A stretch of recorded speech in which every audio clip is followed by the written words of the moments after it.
आज का हमारा क्वेश्चन है फ्रेंड्स, भारतीय संविधान का कौन सा भाग नगर पालिकाओं से संबंधित है। तो फ्रेंड्स इसका सही आंसर हो जाएगा ऑप्शन नंबर 3 भाग 9A।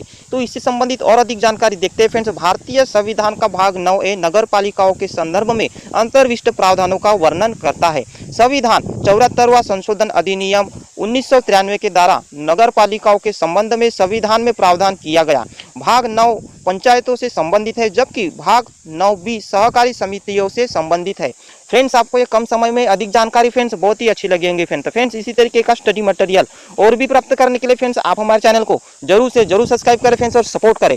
साथ ही साथ में फ्रेंड्स ये वीडियो एक एजुकेशनल ग्रुप में अवश्य शेयर करें।